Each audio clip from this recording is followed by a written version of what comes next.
నవీన్ ఇంకా నా monthly EMI మీకు పంపిస్తా ఉండండి. జానే జిగర్స్ అందరికి చాలా లేట్ అయినట్టుంది. సో ఎక్కువ టైం తీసుకొని నేను థ్యాంక్ యూ వెరీ మచ్. మా సినిమాలో డైలాగ్ ఉంది, రాజుగారి పెళ్ళి 7 తరాలు అటు 7 తరాలు ఇటు గుర్తుండిపోద్దని. అలాగే ఈ సంక్రాంతి మా అందరికీ 7 తరాలు అటు 7 తరాలు ఇటు గుర్తుండిపోద్ది. ఎందుకంటే తెలుగు సినిమా హిస్టరీలోనే మేబీ ఇలాంటి సంక్రాంతి వచ్చి ఉండదు. ఇన్ని సినిమాలు, ఇన్ని పెద్ద హీరో సినిమాలు, ఇంత కాంపిటీషన్లో మా సినిమా అనగనగా ఒక రాజు వినపడుతుందా కనపడుతుందా అని చాలామంది ప్రశ్నలు అడిగారు. నాకు చాలా టెన్షన్గా ఉండింది స్టార్టింగ్లో.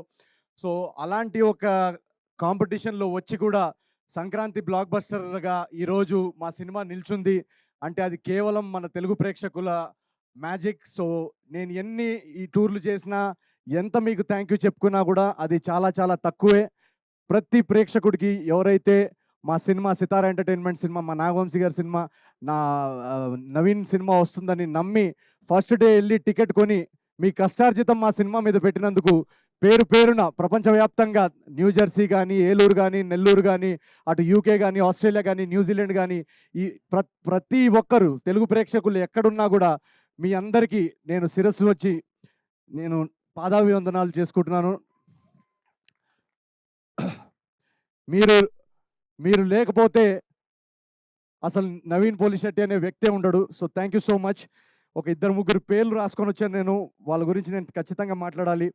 ఈరోజు నాకు అన్నిటికన్నా సంతోషంగా ఏముందంటే ఇక్కడ మా డిస్ట్రిబ్యూటర్సు, ఎగ్జిబిటర్సు అందరూ వచ్చి స్టేజ్ మీద వాళ్ళ ఫేస్ మీద ఒక చిరునవ్వు, వాళ్ళ ఫ్యామిలీస్ గురించి చెప్పడం, మా సినిమా రన్ గురించి చెప్పడం నేను మొదటిసారి చూడడం.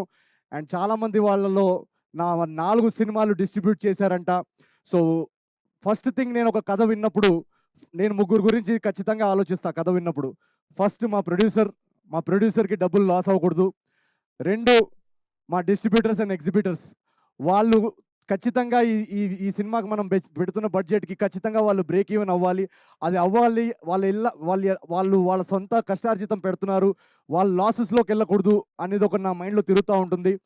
అండ్ 3వది, చాలామంది శాలరీడ్ ఎంప్లాయీస్, చాలామంది కష్టపడి వాళ్ళ కష్టార్జితం, ఫ్యామిలీస్ కానీ, స్టూడెంట్స్ కానీ, మీ కష్టార్జితం పెట్టే ఆడియన్స్, ఈ 3కి వాళ్ళు పెట్టే డబ్బుకి వాల్యూ ఇవ్వాలని నేను ప్రతి సినిమా కథకు ఆలోచిస్తాను. సంవత్సరానికి ఒక 2-3 కథలు చేయడం పెద్ద విషయం కాదు, చేసేయచ్చు. బట్ ఆ 2-3 కథలు వీళ్ళు 3కి వర్కౌట్ అవ్వాలనేదే నా మెయిన్ రెస్పాన్సిబిలిటీ. సో ఇందాక మా డిస్ట్రిబ్యూటర్ అంటున్నారు 4వ సినిమా డిస్ట్రిబ్యూట్ చేస్తున్నారంట. సో వరుసగా మీ అందరూ తెలుగు ప్రేక్షకులు ఇచ్చిన సపోర్ట్కి వీళ్ళందరూ ఇప్పటిదాకా ఎప్పుడు నా సినిమాకి లాస్ చూడలేదని చెప్పడం నాకు చాలా చాలా చాలా చాలా సంతోషంగా ఉంది.